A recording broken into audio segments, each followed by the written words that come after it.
Yodelly yodelly oh, yodelly yodelly oh, yodelly yodelly oh, yodelly yodelly oh, yodelly yodelly oh, yodelly yodelly। कुछ समय पहले हमने सुरीली यादें प्रोग्राम में राजस्थानी फोक म्यूजिक पर बेस्ड कुछ गाने दिखाए थे।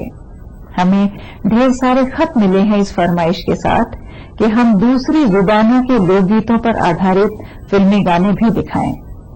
तो लीजिए, हाजिर है सुरीली यादें प्रोग्राम में हिंदुस्तान की अलग अलग जुबानों के फोक म्यूजिक पर बेस्ड फिल्मी गानों का ये खास एपिसोड। जीना भी आ गया, मुझे मरना भी आ गया, पहचानने लगा हूं तुम्हारी नजर को मैं। लागा गोरी गुजरिया से नेहा हमार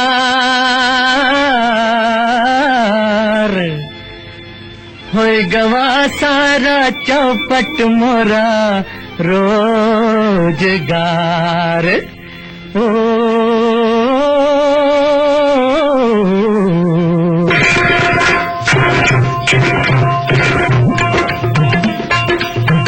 नैन लड़ गए हैं, नैन लड़ गए हैं तो मनवा माँ कटक होई बेकरी। प्रेम का छुट्टी है पटाखा तो धमक होई बेकरी। नैन लड़ गए हैं तो मनवा माँ कटक होई बेकरी।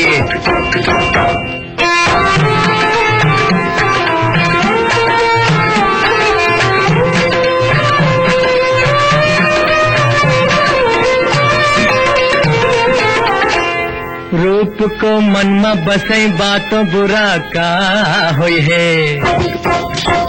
रूप को मन में बसई बातों बुरा का होई है। कोहू से प्रीत लगई बा, कोहू से प्रीत लगई बा तो बुरा का होई है।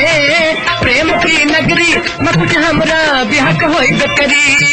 प्रेम की नगरी में कुछ हमरा बिहक होई बेकरी।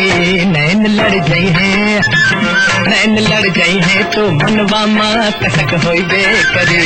प्रेम का छुट्टी है पटाखा तो धमक होई बेकरी। नैन लड़ गई है तो मनवा माँ कसक होई बेकरी।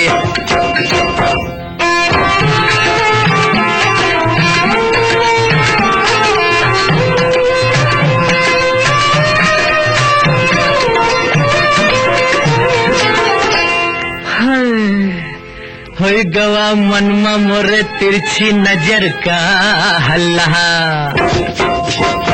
होई गवा मनमा मोरे तिरछी नजर का हल्ला। गोरी को देख बिना, गोरी को देख बिना निंदिया न आवे हमका। फांस लगे है तो करजवा माँ खटक होई बेकरी।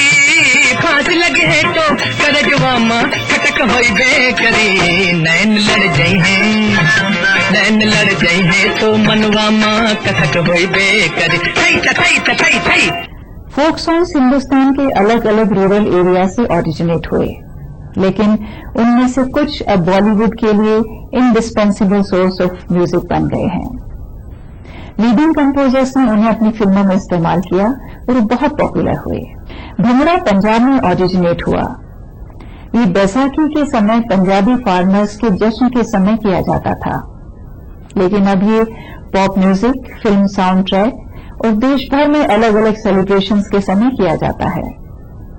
किसी भी डांस फ्लोर पर तब तक रौनक नहीं आती जब तक कोई पंजाबी बेस्ड गाना प्ले नहीं किया जाता।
पंजाब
क्या कहानी, कैसा है वो मीरा, ऐसा जैसा होगा मैंने बड़ी कभी देखा।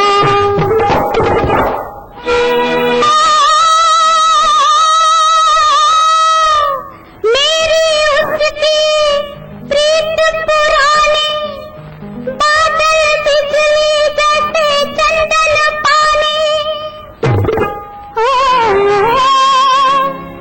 कर दूंगी मुखड़ा लाल, कर दूंगी मुखड़ा लाल, बाकी मुँह खिलाना, दूंगी देखो जैसी कमाल, दूंगी तलवे सीना, बाकी जरा खिलाना। मन को मस्ती से भर देने वाले लोकगीतों पर बेस्ड ये फिल्मी गानों का प्रोग्राम जारी रहेगा एक छोटे से ब्रेक के बाद। हिंदुस्तान की आत्मा यहाँ के लोक संगीत में बसती है। ये संगीत हमारी रिच कल्चर और एथनिक डाइवर्सिटी का आईना है। कुछ फिल्म मेकर्स और म्यूजिक डायरेक्टर्स के एफर्ट्स की वजह से बहुत से folk songs mainstream pop culture का हिस्सा बन गए हैं, लेकिन इसके बावजूद उनका रस्टिक चार्म और अपील बरकरार है। राहें मंजिल नहीं, मंजिल से मगर कम भी नहीं, तू भी होता जो मेरे साथ परेशान होता। आइए देखते हैं फिल्म मेरा साया का ये गाना जो मराठी फोक लावणी पर आधारित है। झुमका गिरा रे, झुमका गिरा रे, बरेली के बाजार में, झुमका गिरा रे, बरेली के बाजार में, झुमका गिरा, झुमका गिरा, झुमका गिरा, झुमका गिरा रे, बरेली के बाजार में, झुमका गिरा रे।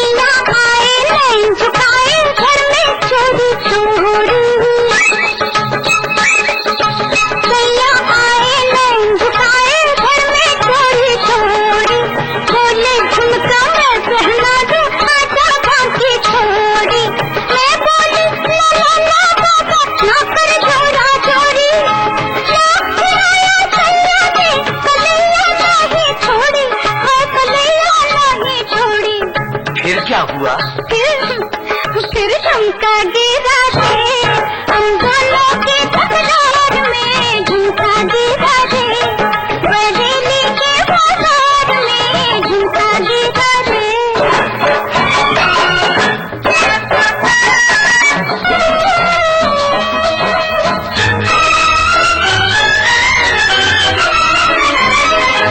घर की छत पे मैं खड़ी, गली में दिल भर जानी,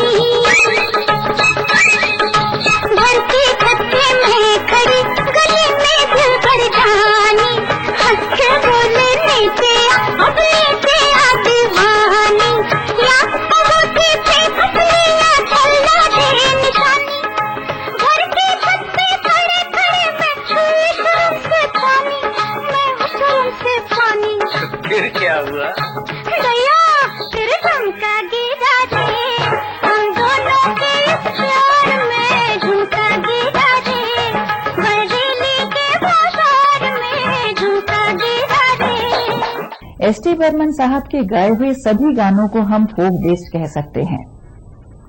इंडियन फोकलोर पर उनकी ग्रिप और क्लासिकल बेस उन्हें इंडियन फिल्म म्यूजिक का ग्रेटेस्ट ऑलराउंडर बनाते हैं।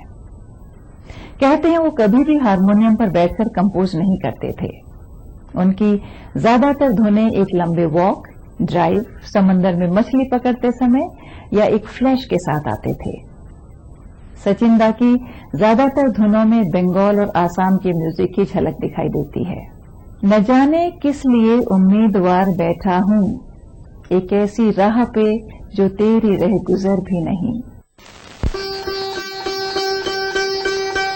वहाँ कौन है तेरा मुसाफिर जाएगा कहाँ, दम ले ले घड़ी भर ये छैया पाएगा कहाँ, वहाँ कौन है तेरा मुसाफिर जाएगा कहाँ, वहाँ कौन है तेरा।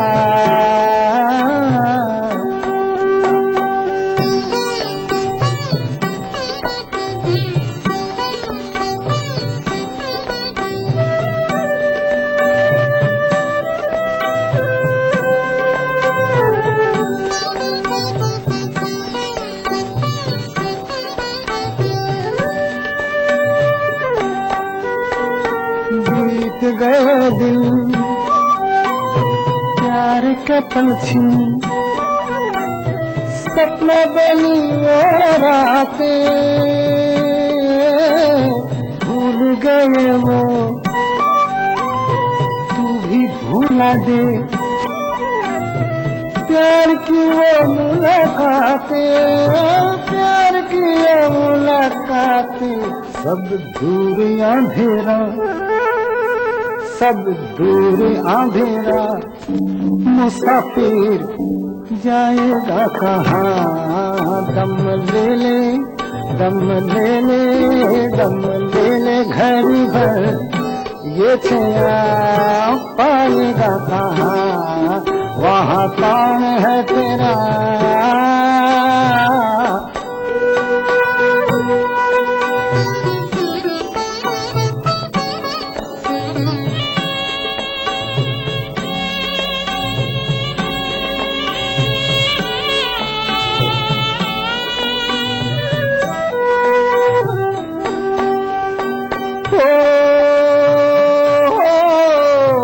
मुसाफिर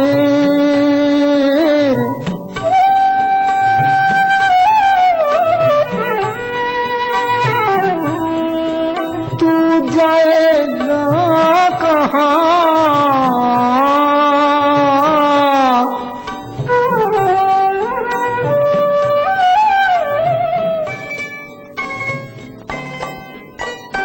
कहते हैं ज्ञानी दुनिया है फानी, पानी पर लिखी लिखाई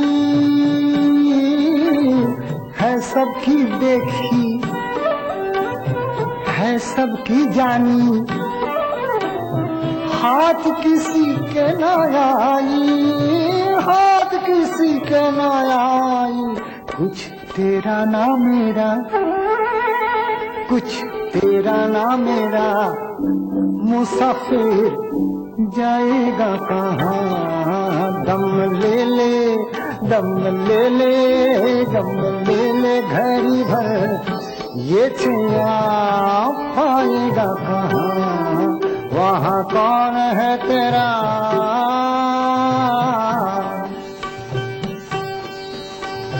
60s और 70s के कुछ बाद के फिल्मी गानों में हम फोक म्यूजिक का असर देखेंगे एक छोटे से ब्रेक के बाद। राजस्थान के डेजर्ट और हिस्टोरिकल लोकेशंस और यहाँ की कलरफुल कल्चर ने हमेशा से बॉलीवुड पर अपनी छाप छोड़ी है। जहाँ एक तरफ कई फिल्मों की पूरी कहानी यहाँ के बैकग्राउंड पर बेस्ड है, वहीं दूसरी फिल्मों में यहाँ की लोकेशंस, ड्रेसेस और गानों को इंसर्ट किया गया है।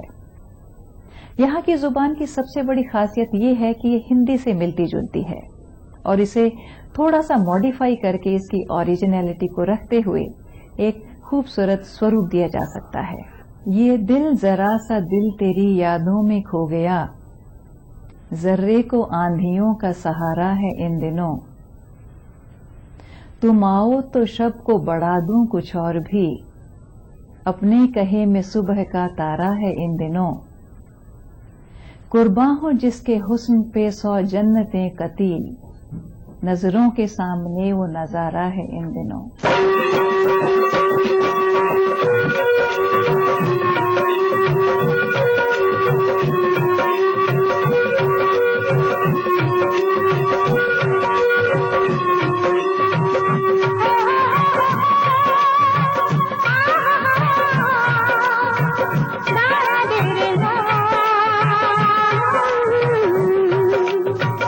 दिल ना किसी का जाए तो जाए, दिल ना किसी का जाए वे जान, जाए तो जाए, प्यार ना किसी पर आए वे जान, जाए तो जाए, प्यार ना किसी पर आए वे जान, जाए तो जाए, दिल ना किसी का जाए वे जान, जाए तो जाए। फूलों में होती है शोले भी याद की, फूलों में होती है शोले भी याद की, प्यार में गुजरती है रातें जाग जाग की, नींद ना कहीं उड़ जाए वे जान, जाए तो जाए, नींद ना कहीं उड़ जाए वे जान, जाए तो जाए, दिल ना किसी का जाए वे जान, जाए तो जाए। पागल दीवाना है ये बात और है, ये बात और है, पागल दीवाना है ये बात और है, शीशे के जैसा है दिल कमजोर है, शीशा ये टूट न जाए वे जान, जाए तो जाए, शीशा ये टूट न जाए वे जान, जाए तो जाए, दिल ना किसी का जाए वे जान, जाए तो जाए, प्यार ना किसी पर आए वे जान, जाए तो जाए। फिल्म इंडस्ट्री का मुंबई में कंसंट्रेशन होने की वजह से मराठी और खास तौर से मुंबईया तौर तरीकों से उसका प्रभावित होना लाजमी है। चाहे वहां की भाषा हो या संगीत, उससे ज्यादातर फिल्में प्रभावित होती हैं। आइए देखते हैं अपने समय की सुपरहिट फिल्म बॉबी का ये गाना, जो मराठी लोक संगीत कोली पर आधारित है। झूठ बोले कौवा काटे, काले कौवे से डरियो, मैं मायके चली जाऊंगी तुम देखते रहियो, मैं मायके चली जाऊंगी तुम देखते रहियो। अरे झूठ बोले कौवा काटे, काले कौवे से डरियो, मैं मायके चली जाऊंगी तुम देखते रहियो, मैं मायके चली जाऊंगी तुम देखते रहियो।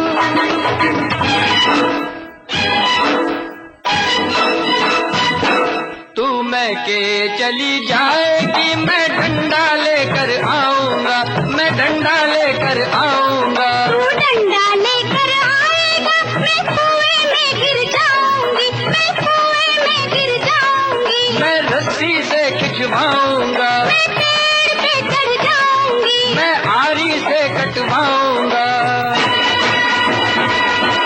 प्यार करे यारी चलवाए, ऐसे आशिक से डरियो, मैं मायके चली जाऊंगी तुम देखते रहियो, मैं मायके चली जाऊंगी तुम देखते रहियो। अरे झूठ बोले कौवा काटे, काले कौवे से डरियो, मैं मायके चली जाऊंगी तुम देखते रहियो।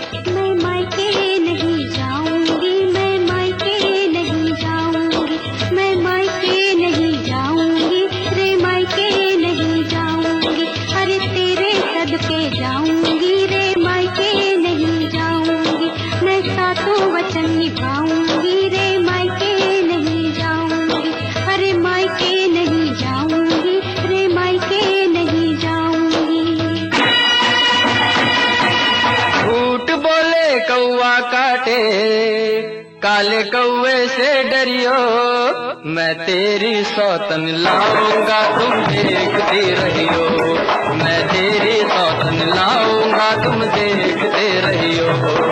झूठ बोले कौवा काटे, काले कौवे से डरियो, मैं मायके नहीं जाऊंगी तुम देखते रहियो, मैं मायके नहीं जाऊंगी तुम देखते रहियो। उम्मीद करते हैं लोक धुनों पर आधारित इन गानों ने आपके दिलों को जरूर छुआ होगा। अगले हफ्ते फिर मिलेंगे सुरीली यादें प्रोग्राम में।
आदाब, खास बात के साथ मैं इमरान अली बेग। सबसे पहले हेडलाइंस पर एक नजर।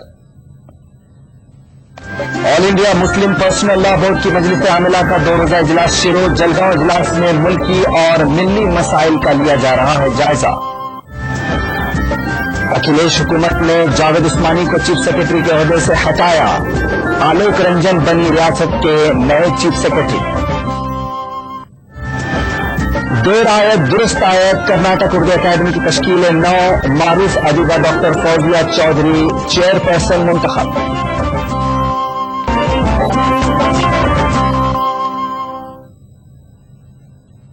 सबसे पहले आज की बड़ी खबर। All India Muslim personal law board की मजलिस आमिला का 2 रोजा इजलास जलगांव में मुनक्किद हो रहा है। इजलास में शिरकत के लिए बोर्ड के तकरीबन सभी जिम्मेदारान जलगांव पहुंच चुके हैं। इजलास के पहले हिस्से में अब तक की बोर्ड की कारकर्दगी का जायजा लिया जाएगा और दूसरे हिस्से में शरई कवानून के तहफ्फुज़ से मुतालिक पैदा होने वाले मसाइल को हल करने पर गौर व फिक्र किया जाएगा। All India Muslim personal law board के मजलिस आमला का 2 रोजा इजलास जलगांव में मुनक्किद हो रहा है। इजलास में शिरकत के लिए बोर्ड के जिम्मेदारान जलगांव पहुंच चुके हैं। इजलास का रस्मी आगाज हो चुका है। बोर्ड के सेक्रेटरी अब्दुल रहीम कुरैशी का कहना है कि इस 2 रोजा इजलास में यकसा सिविल कोड समेत मुतअद्दिद मसाइल पर गौर व खौज किया जाएगा। और इसमें एक तो यह है कि हमारे जो अब तक की जो भी सरगर्मी हुई उसका हम जायजा लेते हैं, पिछले जो फैसले हुए हैं उसका जायजा लेते हैं, उसके बाद जो है अपनी जो सूरत हाल है उसका जायजा लिया जाता है। मुल्क में सियासी मंजरनामा बदलने के बाद पहली मरतबा all India Muslim personal law board के मजलिस आमला का इजलास हो रहा है। ऐसे में इस इजलास के दौरान मुस्तकबिल करीब में पैदा होने वाले इम्कानी सूरत हाल पर भी गौर किया जाएगा। इजलास में वक्फ तरमीमी एक्ट और फिरकावाराना फसाद मुखालिफ बिल की मंजूरी को लेकर भी तबादला ख्याल का इम्कान है। जैसे वक्फ के कानून के कुछ तरमात हैं। वक्फ के कानून का तरमाती बिल जो है अपने राज्यसभा में पेश हुआ था और सभी जानते हैं कि इलेक्शन जब होते हैं तो लोकसभा तो टूटती है लेकिन राज्यसभा नहीं टूटती, तो इस तरह से वो बिल जो है पेंडिंग है। और उसके अलावा आपके जो है एक और बिल जो फिरकावाराना फसादात के इंसदाद से मुताल्लिक है, रोकथाम से मुताल्लिक है, वो बिल भी राज्यसभा में पेंडिंग है। अब अब हमको देखना ये है कि मौजूदा हुकूमत का रुझान क्या होता है। हम ये चाहेंगे कि साहब राज्यसभा के अंदर जो तोहफा तरमीमी कानून का बिल है, वो बिल हमारी अपनी तजावीज़ के साथ हुकूमत को पेश करे। जलगांव में पहली मरतबा ये इजलास हो रहा है, जिसको लेकर जलगांव के मुसलमानों में काफी जोशो खरोश का माहौल पाया जाता है। अल्हम्दुलिल्लाह, ये तो अल्लाह का एहसान और करम है कि महाराष्ट्र में बॉम्बे और बड़े शहरों के बाद जलगांव को यह एजाज हासिल हुआ। ये हमारे लिए तो बहुत फख्र की बात है। मेरे लिए, मेरे साथीदार, कुटुंब, खानदान, जलगांव शहर, जिला, बल्कि खानदेश के मुसलमानों के लिए फख्र की बात है कि all India Muslim personal board की आमिला की मीटिंग और इजलास से आम हमको मिला। मुस्लिम पर्सनल बोर्ड के इजलास में बोर्ड के सदर मौलाना राबो हसनी नदवी, नायब सदर मौलाना जलालुद्दीन उमरी, जनरल सेक्रेटरी मौलाना वली रहमानी, सेक्रेटरी मौलाना खालिद सैफुल्लाह रहमानी, मौलाना रफीक कासमी समेत मुल्क के कोने कोने से जय्यद उलमा इकराम शिरकत कर रहे हैं। इजलास में होने वाले फैसलों पर मुल्क भर के मुसलमानों की नजरें लगी हुई हैं। ETV news, Jalgaon. महाराष्ट्र के शहर जलगांव में all India Muslim personal board की मजलिस आमिला के इजलास में मौजूद हैं ईटीवी नुमाइंदा जमीर खान। आइए इनसे मजीद तफसीलात जानने के लिए बात करते हैं, जो कि इस वक्त हमारे साथ फोन लाइन पर मौजूद है। जी जमीर, जैसा कि कहा जा रहा है कि इजलास के पहले हिस्से में अब तक की कारकर्दगियों का जायजा लिया जाएगा, कार्रवाइयों का जायजा लिया जाएगा, और इसके दूसरे हिस्से में शरई कवानीन के तहफ़्फ़ुज़ से मुताल्लिक़ पैदा होने वाले मसाइल को हल करने के लिए गौर व फिक्र किया जाएगा, उसके लिए लाहे अमल तरतीब दिया जाएगा।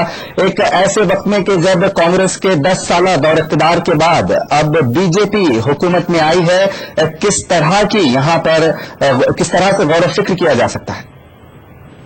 जी इमरान का ये काफी अहम मौका है जब ये इजलास हो रहा है। सब लोगों की निगाहें इस इजलास पर टिकी हुई है, और जैसा कि हमको यहाँ इतना दी गई कि आज जो पहला इजलास है, इस इजलास में साल भर की जो कारकर्दगी उसका जायजा लिया जाएगा। जो कुछ इससे पहले फैसले हुए थे, उन फैसलों पर किस हद तक अमल हुआ है, उस बारे में पहले पूरी मालूमात दी जाएगी, और जो कुछ भी बातें रह गई थी, जो अभी जिस पर अमल किया जाना था, वो उन चीजों को फिर से एक बार निशाने के तौर पर मुकर्रर किया जाएगा। और जहां तक के इंतखाबी नताइज है, उसके बाद पैदा होने वाली जो सूरत हाल है, जिस ताल्लुक से भी बोर्ड के पेश नजर कुछ अहम मामला है, जैसा कि यक्षा सिविल कोड का इशू है, उस पर भी काफी गौर हो सकता है, उस ताल्लुक से भी कुछ बातें सामने आ सकती है। और इस तरह के अलग अलग जो अहम मौजूद है, अदालतों में शरई कवानीन के खिलाफ जो फैसले आ रहे हैं, उस पर भी काफी संजीदगी से गौर किया जाएगा। इस तरह की बातें इस 2 रोजा मीटिंग होने की सलाह है।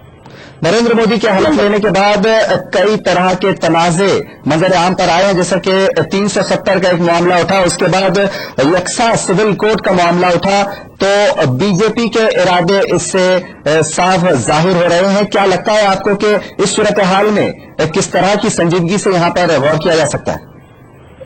जी बिल्कुल, ये जो सूरत हाल इस वक्त पैदा हुई है, इस सूरत हाल पर काफी कुछ बातें तय की जाने वाली तय की जा सकती है, और उसको लेकर एक ठोस लाए अमल आने वाले 5 सालों के लिए मुसलमानों के सामने रखा जा सकता है कि वो किन किन चीजों पर खासतौर पर ख्याल रखें, और क्या कुछ बातें ऐसी होंगी जो उन्हें यहाँ पे जो तो उनका ख्याल रखना होगा। और 2 रोजा एजेंडे के कुछ मुकाबले हमारे पास किए गए, खासतौर से इसमें इस्लाही माशरा और आईनी हकूक़ बचाव तहरीक, दारुल क़ज़ा कमेटियों का क़याम और तक़रीर में शरीयत कमेटी, इस तरह की कुछ मालूमात भी हमको फराहम हुए जो इजलास में ज़रूरत आएगी। तो इस तरह की अलग अलग चीजें इस 2 रोजा मीटिंग में होने वाली। जमीर, जलगांव में इजलास हो रहा है, किस तरह के यहाँ पर इंतजाम किए गए हैं? इंतजाम काफी अच्छे किए गए। यहाँ पे एक नेशनल हॉल का जो एक बड़ा हॉल है, उसमें सारे लोगों के इंतजाम किए गए हैं, और मेहमानों के ठहरने करने के अच्छे इंतजाम है। और खासतौर से जो कल इजलास आम होने वाला है, जो कि फैसले 2 दिन में लिए जाएंगे, कल शाम में इजलास आम में उन फैसलों के ताल्लुक से खुलासा किया जाएगा और अवाम को लाहे अमल किया जाएगा। जी जमीर, बहुत बहुत शुक्रिया इस पूरी जानकारी के लिए। नाज़रीन, ये थे हमारे नुमाइंदे जमीर खान जो हमें तफसील बता रहे थे जलगांव से। जलगांव में all India Muslim personal law board के मजलिस आमिला का 2 रोजा इजलास शुरू हो चुका है। मेहमान और सभी यहाँ पर मौजूद हैं। अब से कुछ ही देर में इजलास का आगाज होगा। मिल्ली और मुल्की मसाइल पर इस इजलास में खास तौर से गौर फिक्र किया जाएगा। बढ़ते आगे, लोकसभा इंतखाबात में शर्मनाक शिकस्त के बाद समाजवादी पार्टी इख्तिदार वाली अखिलेश हुकूमत ने इंतजामी मशीनरी में बड़ी तब्दीली की है। रियासत के चीफ सेक्रेटरी जावेद उस्मानी को उनके ओहदे से हटा दिया गया है।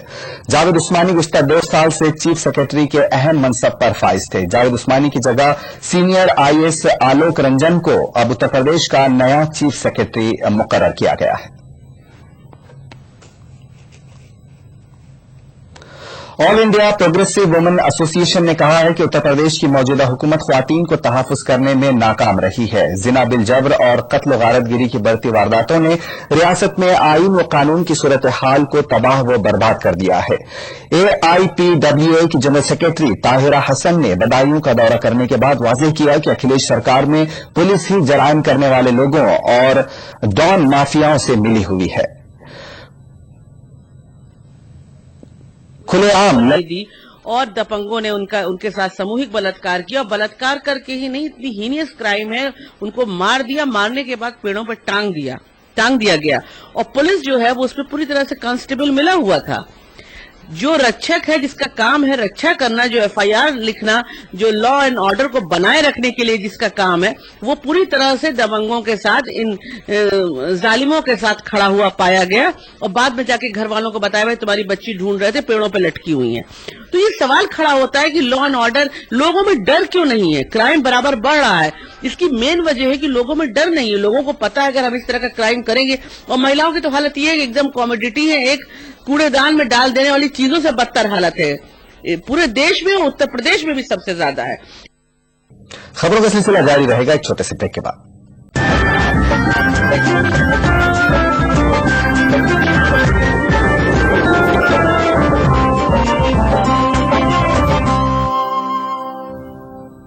ब्रेक के बाद खास बात में एक बार फिर आपका खैर मकदम है। ईरान में इस्लामी इनकलाब के रूह रवा इमाम खुमैनी की 25वीं बरसी मनाई जा रही है। इस सिलसिले में मुख्तलिफ प्रोग्रामों का एहतमाम किया जा रहा है। इमाम खुमैनी की बरसी के सिलसिले में प्रोग्राम में शिरकत के लिए एक हिंदुस्तानी वफ्द भी तेहरान गया हुआ है। इसमें सहाफी और दानिश्वर भी शामिल है। वफ्द को इमाम खुमैनी से जुड़े यादगार मकामात का दौरा कराया जा रहा है।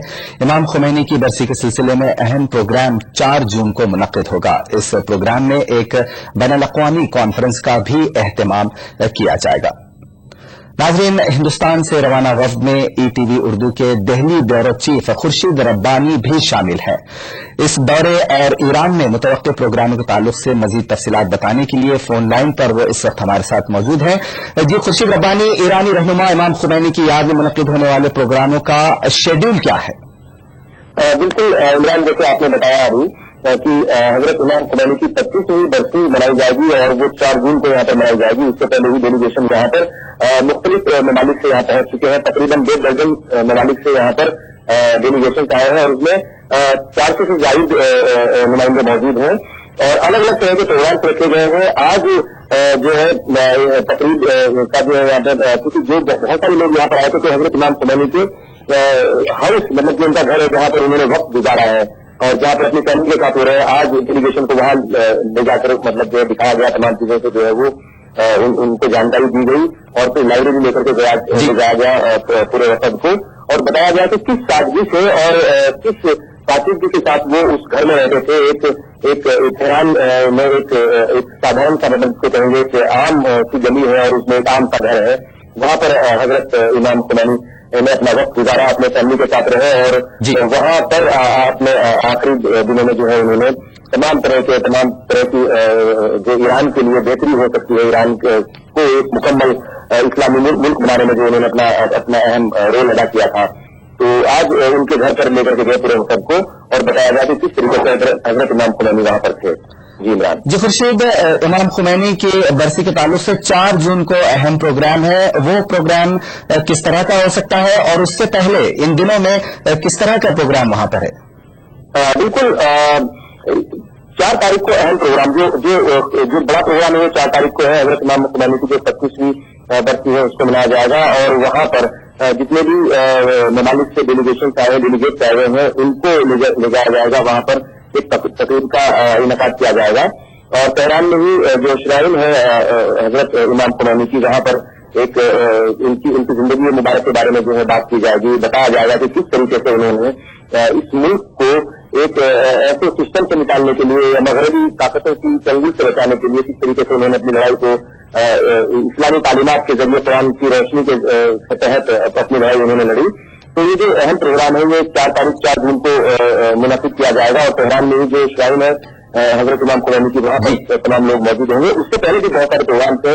कल भी एक इस्लामी कॉन्फ्रेंस रखी गई है, उसमें भी सारे डेलीगेट्स जो है वो शामिल होंगे। उसके बाद फॉरेन अफेयर्स मिनिस्ट्री की एक कॉन्फ्रेंस रखी गई है और उस दिन जो ईरान के प्रेसिडेंट हैं डॉक्टर हसन रोहानी, उनसे तमाम डेलीगेट्स की मुलाकात कराई जाएगी जी। और तो अलग अलग जगहों पर डेलीगेट्स को लेकर ले जाया जाएगा ताकि ईरान के कल्चर के बारे में भी लोगों को पता चल सके और ईरान किस तरीके से रिपब्लिक इस्लामिक रिपब्लिक बना उसकी जानकारी भी तमाम ममालिक के लोग आए हैं, डेलीगेट्स आए हैं, उनको दी जा सके। तो अलग अलग तरह के प्रोग्राम रखे गए हैं और इन प्रोग्राम की शुरुआत जो है वो आज से हो गई है और ये 4 तारीख तक लगातार ये जारी रहेंगे। इमरान जी, खुर्शीद रब्बानी, हिंदुस्तान और ईरान के कदीम रिवायती सकाफती कल्चरल ताल्लुकात रहे हैं, तो आप वहां मौजूद हैं। किस तरह की यकसानियत, अगर खासतौर से हैदराबाद, लखनऊ, दिल्ली की अगर बात की जाए तो ईरान को किस तरह से यकसानियत वहां पर आपको दिखाई दे रही है?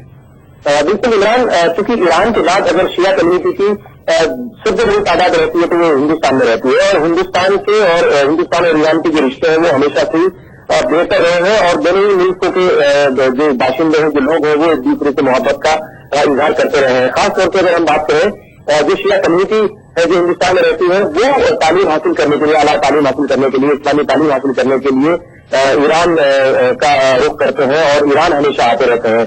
तो हर तरह के ताल्लुकात यहाँ पर हैं। हम कल लोगों से बात कर रहे थे जब कल हम यहाँ पहुंचे, आज भी बहुत सारे लोगों से बात की, तो वो हिंदुस्तान को लेकर के और हिंदुस्तान के सिस्टम को लेकर के हमेशा ही, हिंदुस्तान के बाशिंदे को लेकर के हमेशा ही उनके अंदर जो है वो जानने की एक ललक हम महसूस करते हैं।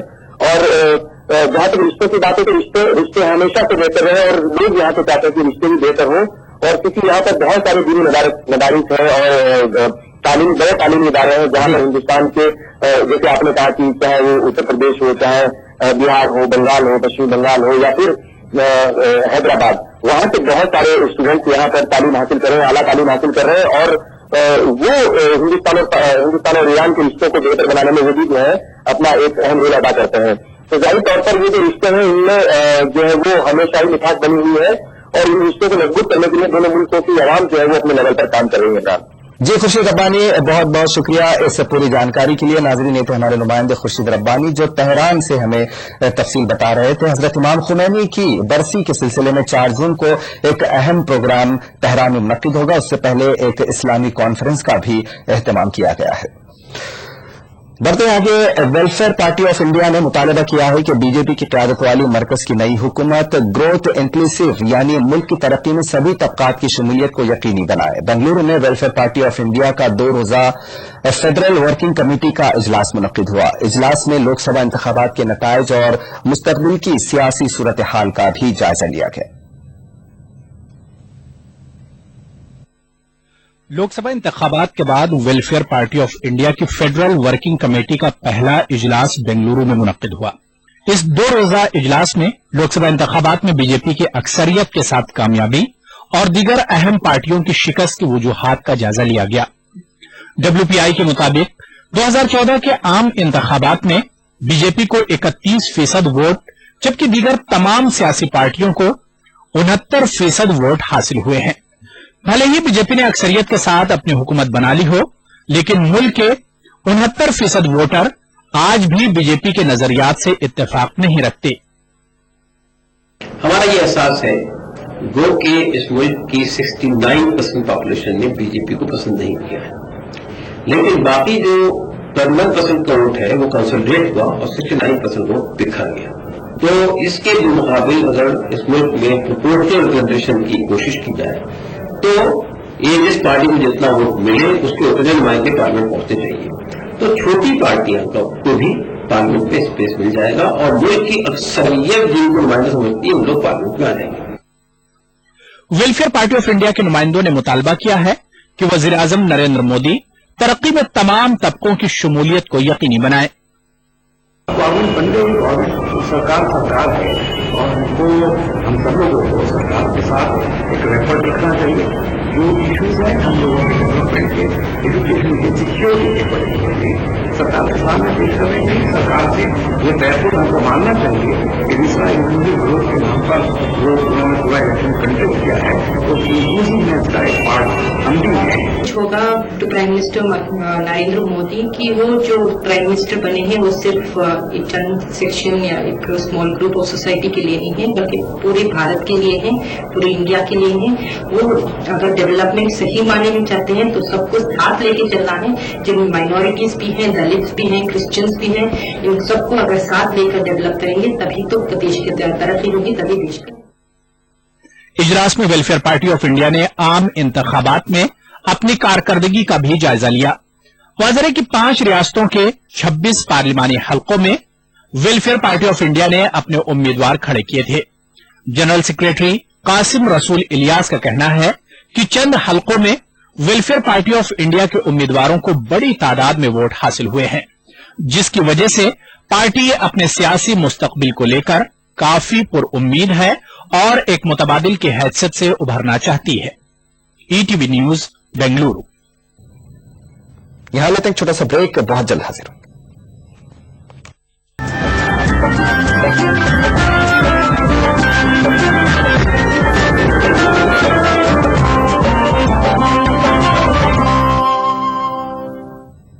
ब्रेक के बाद एक बार फिर आपका खैर मकदम है और आप देख रहे हैं खास बात। महाराष्ट्र में असेंबली इंतखाबात से कबल मराठा रिजर्वेशन का मुतालबा जोर पकड़ रहा है। इस दरमियान मौलाना आजाद अक़लियती मालियाती कॉरपोरेशन के चेयरमैन और कांग्रेस लीडर अमीन पटेल ने भी हुकूमत महाराष्ट्र से मुसलमानों के लिए तालीम और रोजगार में 10% रिजर्वेशन फराहम करने का मुतालबा किया है। अमीन पटेल ने कहा कि मुस्लिम रिजर्वेशन का मुतालबा 2 रोज बाद शुरू होने वाले महाराष्ट्र असेंबली के इजलास में किया जाएगा।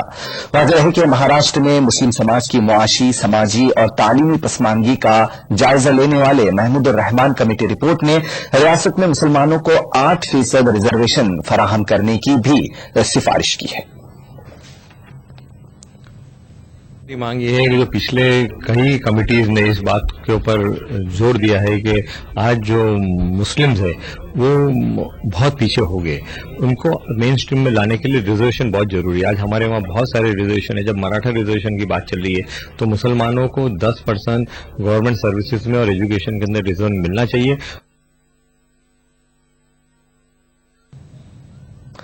कांग्रेस रुकन पार्लियामेंट मौलाना इसरारुल हक कासमी का कहना है कि नरेंद्र मोदी हुकूमत को आईन हिंद की रोशनी में ही काम करना होगा और मुल्क में कानून को अपने हाथ में लेने की इजाजत नहीं दी जाएगी। रुकन पार्लियामेंट इसरारुल हक कासमी मुंबई में एक प्रोग्राम में शरीक थे। इस मौके पर उन्होंने ये भी कहा कि मुतनाज़ मौज़ूआत के खिलाफ अवामी बेदारी मुहिम चलाई जाएगी। ईटीवी नुमाइंदा मुहियुद्दीन ने उनसे बातचीत की। 370 के बाद ये मुसलमानों में तशवीश है कि कॉमन सिविल कोड नाफिज करने की कोशिश करेगी बीजेपी हुकूमत। आपकी क्या भूमिका होगी इस मामले में? मैं इसी के लिए ये बात कह रहा हूं कि ये सब रिलेटेड है कॉन्स्टिट्यूशन से।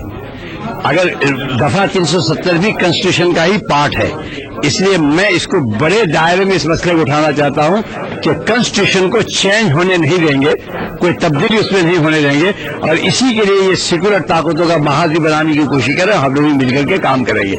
मैं सख्त मुखालिफ हूं इसका कि दस्तूर को बदला जाए। 370 भी उसी का हिस्सा है, उसको अगर समाप्त करता है तो ये मुल्क को बर्बाद करने वाला एक अमल होगा और मैं इसका यहां भी अपोज करता हूं और पार्लियामेंट में भी इसको अपोज करूंगा। लेकिन जो मतलब लोकसभा सिविल कोड की बात की जा रही है बीजेपी के कुछ लीडरों की तरफ से, देखिए मैं वही कह रहा हूं ना कि यूनिफॉर्म सिविल कोड हो या दफा 370 हो या जो 3 एजेंडा इनका है, ये सब उस वक्त आएगा जबकि कॉन्स्टिट्यूशन को ये बदलना चाहेंगे।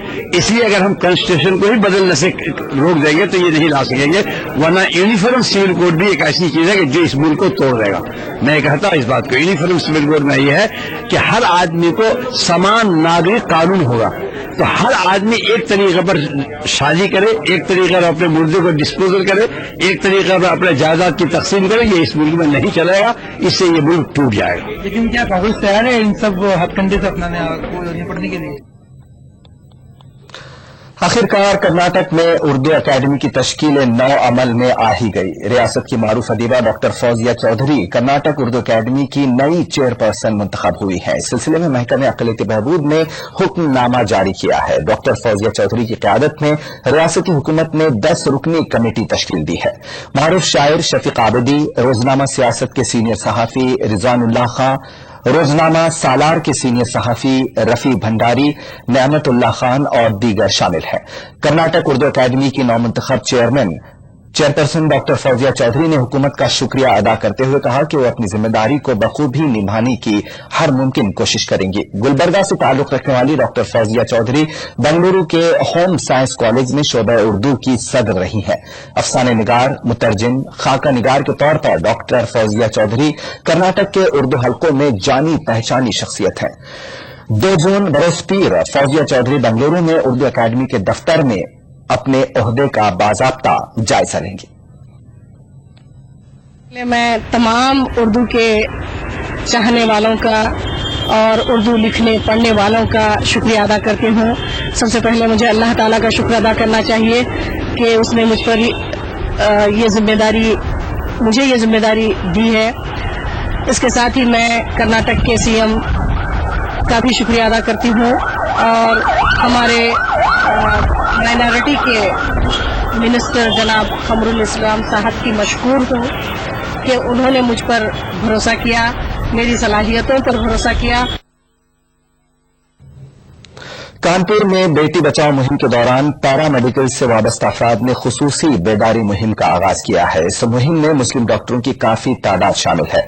मुहिम के तहत मुनक्किदा प्रोग्राम में डॉक्टरों ने इस बात का आज़म किया कि वो बेटियों को बचाने और बेटे की चाहत में इस्कात हमल रोकने के लिए मौसर अंदाज में मुहिम चलाएंगे।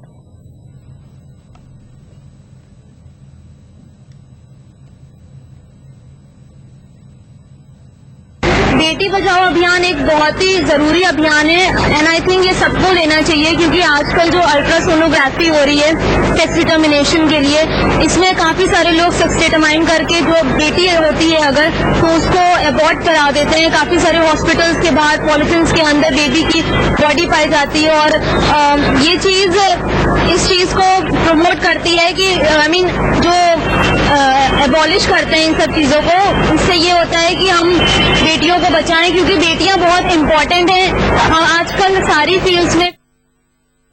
खास बात में बस इतना ही, इजाजत दीजिए, आदाब।